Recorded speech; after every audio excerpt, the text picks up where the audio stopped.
నమస్కారం ప్రజలారా, నేను మీ తల్వార్ తాతను. గుర్తున్నా కదా, ఇక ముచ్చట ఏంటంటే రాష్ట్రంలో మున్సిపల్ ఎలక్షన్లు వచ్చి అవి ముమ్మరంగా సాగుతున్నాయి.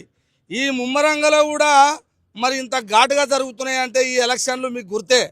లక్షల వేల కోట్ల రూపాయలతో జరుగుతున్న ఎలక్షన్లు ఇవి. మరి ఈ ఎలక్షన్లో కూడా బహుజన్ సమాజ్ పార్టీ నుండి కౌన్సిలర్లను నిలబెట్టడం జరిగింది. మరి ప్రచారంలో భాగంగా బహుజన్ సమాజ్ పార్టీ రాష్ట్ర అధ్యక్షుడు మరి ఇబ్రాహిం శేఖర్ గారు ఇక్కడ వచ్చారు. మరి ఈ లక్షల కోట్ల వేల రూపాయలల్లా వీళ్ళని బరిలో నిలబెట్టారు. మరి ఓటును ఎట్లా రాబడతారు? ఈ ప్రజలని అయోమయం గురి చేస్తున్నారు. మరి వీళ్ళకేమన్నా సలహా ఇచ్చి ఓట్లను ఎట రావాలని చెప్పిపోతుండా? మరి అడిగి తెలుసుకుందాం, మీరు చూస్తుండాలి. నమస్కారం సార్. మరి వాస్తవానికి ఎలక్షన్లు వచ్చినాయి, జోరు ముమ్మరంగా సాగుతున్నాయి. ఇవి లక్షల కోట్ల రూపాయలతో జరిగే ఎలక్షన్లు. ఇవి మన జరిగినాయి సర్పంచ్వి, ఇప్పుడు మున్సిపాల్ వచ్చినాయి. మరి ఇంట్లో బరిలో నిలబడ్డారు. కాంతిరామ్ ఆలోచన, బెంజీ మాయావతి కావచ్చు, అంబేద్కర్ కావచ్చు ఆలోచన అంటున్నారు. మంచిగా ఉన్నది, కానీ మరి కోట్ల రూపాయలతో కూడుకున్నది కదా. మరి మీ వాళ్ళకి ఎట్లా చెప్పి నిలబెట్టారు? వీళ్ళు ఏ విధంగా ప్రయాణం చేస్తారు ముందుకు? బహుజన్ సమాజ్ పార్టీ అనేది ఓట్ల కోసం చేసే పార్టీ కాదు. ఇది సామాజిక పరివర్తన కోసం పోరాటం చేసే పార్టీ. మీరు ఒక విషయం గమనించండి, భారతదేశంలో ఎప్పుడు కూడా డబ్బు గెలవలేదు. డబ్బు వల్ల ఏ పేద ప్రజలు కూడా బాగుపడిన చరిత్ర లేదు. హక్కులు లేని ఈ దేశంలో ప్రజలకు హక్కులు వచ్చింది బాబాసాహెబ్ అంబేద్కర్ జ్ఞానం వల్ల, త్యాగం వల్ల. గాని మరి ఈ దేశంలో ఉన్న అగ్రకులాల పైసల వల్ల కాదనే విషయాన్ని మీ ద్వారా మేము ప్రజలకు చెప్తా ఉన్నాం.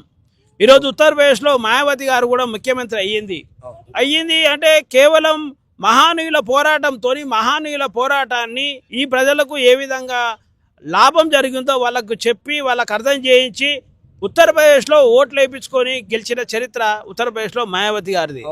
కాబట్టి నేనేమంటున్నా అంటే ఈ సమాజంలో మార్పు జరగాలంటే ఎప్పుడు కూడా డబ్బుతో సాధ్యం కాదు. తెలంగాణ రాష్ట్రం వచ్చింది, డబ్బుతో సాధ్యమైందా? ఆంధ్రుల కంటే తెలంగాణ డబ్బు ఎక్కువ.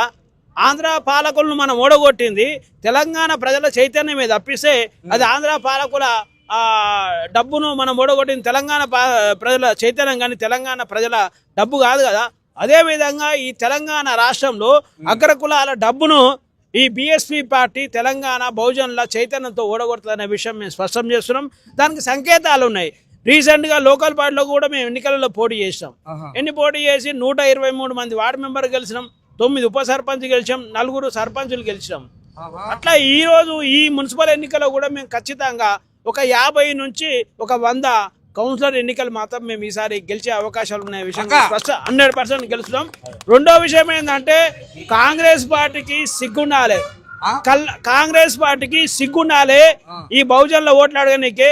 కల్లా రాజేష్ హత్య విషయంలో ఇప్పటి వరకు కూడా స్పష్టత ఇయ్యని కాంగ్రెస్ పార్టీ ఏమని నువ్వు ఓట్లు అడుగుతావని మేము అడుగుతున్నాం బహుజన్ సమాజ్ పార్టీన.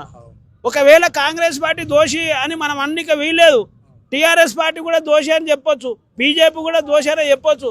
మరి నిజంగా పోరాటం అనేది ఈ సామాజిక వర్గాలకు, ఏ వర్గాలకు అన్యాయం జరిగితే ఆ వర్గాలే పోరాటం చేస్తున్నారు తప్ప ఈ పాలన కొనసాగిస్తున్న పాలక వర్గాలు ఎవరైనా పోరాటం చేస్తున్నా, న్యాయం జరగాలని అడుగుతున్నారా? ఈ విషయాన్ని మన బహుజనులు ఆలోచన చేయాలి. ఆలోచన చేసి డబ్బు పరంగా మన పిల్లల భవిష్యత్తు మారదు. డబ్బు పరంగా మనకు ఆత్మగౌరవం రాదు. కల్లా రాజేష్ ఇలా హత్య జరిగిపోయింది. ఇలా మరి న్యాయం ఎట్లా జరగాలి కదా. మరి కాంగ్రెస్ పార్టీ అనుకుంటే వరకు అయిపోయేది కదా.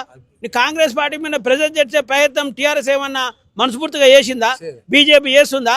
కేవలం ఆ వర్గాలకు మాత్రమే.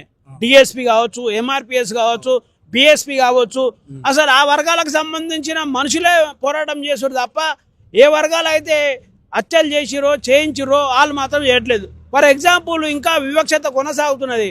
ఒక బీసీ సిఐ సస్పెండ్ అయిండు, కానీ ఒక రెడ్డి ఎస్ఐ ఇప్పటి వరకు సస్పెండ్ కాలేదు. అంటే కుల వివక్షత ఇంకా కొనసాగుతున్నది.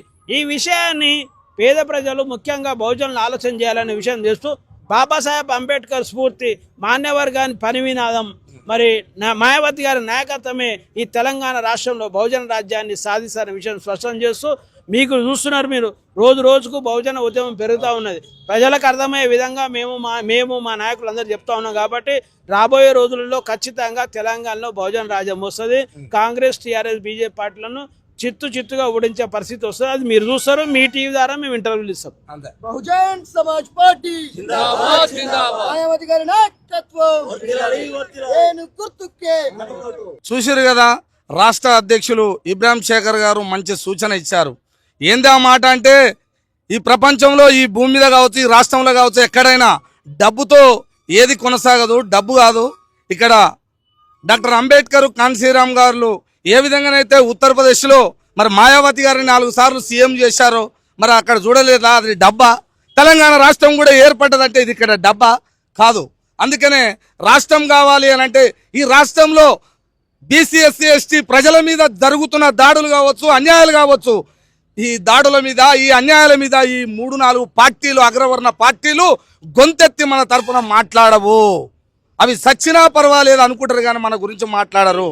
అందుకే మన రాజ్యం రావాలంటే మన పార్టీ, మన బహుజనులంతా ఏకమై మనలో ఉన్న డాక్టర్ అంబేద్కర్ కల్పించిన ఓటును అమ్ముకోవద్దు అంటున్నారు. ఓటును అమ్ముకోవద్దు. ఎందుకంటే తండ్రి బాబాసాహెబ్ అంబేద్కర్ గారు మనకు ఓటును కల్పించారు. ఆ ఓటును నువ్వు వినియోగించుకోవాలి. లక్షల రూపాయలతో వచ్చిన ఆ దొంగలకి మీరు ఓటు నమ్ముకుంటే కడుపులో పుట్టిన బిడ్డని అమ్ముకున్నంత విలువ. అందుకనే ప్రజలారా మీకు చేతులెత్తి దండం పెట్టి ఎందుకు చెప్తున్నామంటే, ప్రజలను మార్పు చెందించాలని ఇలాంటి నాయకులు సంకల్పం కట్టుకొని, కంకణం కట్టుకొని సంకల్పం మీద నడుస్తుంటే ఇలాంటి ప్రజలు మనకు కనపడరు. ఒక సత్యాన్ని ముందుకు తీసుకుపోయేటప్పుడు మనకు కనపడరు. దొంగలు డబ్బు సంచులతోటి ముందుకొచ్చి మనం ఆ పైసలు చూస్తామా? 5,000, 3,000, 2,000 ఏమడికి అక్కరుస్తాయి. అందుకనే ఇలాంటి నాయకులు ఎంతో మంది ఇక్కడ చూడండి, మరి వీళ్ళు బరిలో ఉన్నారు ఈ చిట్యాలలో. మరి మీరందరూ మీ అద్భుతమైన ఓటు, అమూల్యమైన ఓటు వీళ్ళకి వేసి గెలిపించాలని, రేపు మరి ముందుకెళ్ళాలి కానీ మనం వెనకకి వెళ్ళొద్దు. మన రాజ్యం మనకుంటే ఏదైనా సాధించుకోవచ్చు అన్న సంగతి మీ అందరికీ కూడా ఎరికే. కానీ ఎక్కడ మోసపోతారో తెలుస్తలేదు, అది గమనించాలంటారు. త్వరలో మాత్రం మన రాష్ట్రం కోసం ముందుకెళ్తున్నాం, అది వచ్చేదాకా వదలమని ఇప్పుడు మీ ముందు మాట ఇచ్చారు. మరి మీరు కూడా చిట్యాల ప్రజలారా, మీ అందరికీ తల్వార్ తాత టీవీ తరపున కూడా చెప్తున్నా, మరి ఇక్కడ ఎవరైతే కౌన్సిలర్లు ఉన్నారో డబ్బు ముఖం చూడకండి. మయా మీకు దండం పెట్టి చెప్తున్నా, అమ్మలు కావచ్చు, అక్కలు కావచ్చు, మన కోసమే. రేపు పొద్దున పిలిస్తే వచ్చేవాళ్ళు వీళ్ళు డబ్బులు ఉన్నోళ్ళు గారు, సంచులు ఉన్నోళ్ళు గారు, మనుషులు మాత్రం ఉన్నారు. నీతి నిజాయితీగా ఒక ఆలోచన విధానంలో నడుస్తున్న వ్యక్తులు వీళ్ళు. కాబట్టి ఈ ఆలోచన నన్ను చూడరు కానీ డబ్బు చూడకండి. 2 చేతులు ఎత్తి దండం పెట్టి నేను చెప్తున్నా. మరి చూస్తూనే ఉండండి ఈ తల్వార్ తాత టీవీ.